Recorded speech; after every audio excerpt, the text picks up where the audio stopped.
Salam alaikum. Au nom d'Allah, le tout miséricordieux, le très miséricordieux.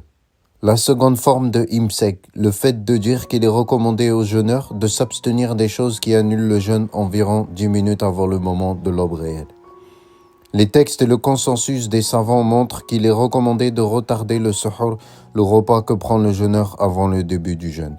D'après Muwarik el-Lejli, Abu Darda, qu'Allah l'agréé, a dit « Retarder le suhour fait partie du comportement des prophètes. » L'imam Ibn Rushd el-Melaiki, mort en 595 du calendrier hégirien, a dit « Les savants sont en consensus sur le fait que retarder le suhour fait partie des actes recommandés du jeûne.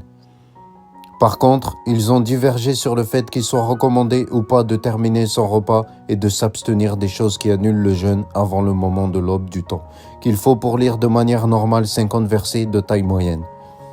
Cette durée est d'environ 10 minutes. D'après Hakim, qu'Allah l'agréé, le prophète, que la prière d'Allah et son salut soient sur lui, a dit « Avancer la rupture du jeûne et retarder le suhour. » Premier avis. Il est recommandé aux jeûneurs de s'abstenir des choses qui annulent le jeûne lorsqu'il reste 10 minutes avant le moment de l'aube. La preuve sur laquelle il se base pour affirmer le caractère recommandé de cela est le hadith suivant. D'après Anas ibn Malik, qu'Allah l'agréé, Zayd ibn Tahbi, qu'Allah l'agréé, a dit « Nous avons mangé le suhour avec le prophète, que la prière d'Allah et son salut soient sur lui. » Puis il se levait pour la prière. J'ai dit combien de temps s'est-il écoulé entre le Eden et le Suhour. Il a dit le temps de lire 50 versets, rapporté par Al-Bukhari dans son Sahih 1921. Premièrement, les savants qui sont de ce premier avis disent que le Eden désigne ici l'appel à la prière qui a eu lieu au moment du lever de l'aube pour informer les gens de l'entrée du temps de la prière du Subh.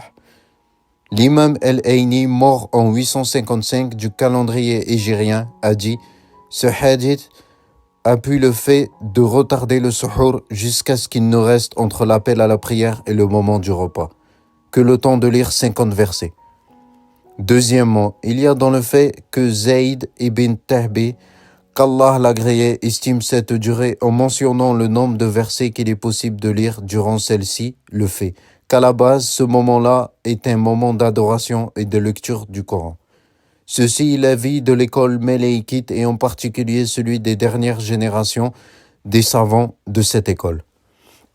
L'imam Shihab ad-Din al-Nafrawi al-Melaiki, mort en 1162 du calendrier hégirien, a dit « Ce qui est mentionné dans l'ouvrage de Murtazar Khalil est qu'avancer la rupture du jeûne et retarder le suhour sont deux choses recommandées. Les termes utilisés dans cet ouvrage sont « Il est recommandé d'avancer la rupture du jeûne et de retarder le suhour. » Certains savants qui ont expliqué ce livre ont dit « Et ceci est l'avis de l'école melaïkite. Il faut retarder jusqu'à ce que, comme mentionné dans le hadith, après avoir terminé de manger et de boire, il reste jusqu'au moment de l'aube le temps pour le lecteur de lire 50 versets. » Parmi les contemporains, c'est par exemple l'avis de Cheikh Abdelaziz Rajihi.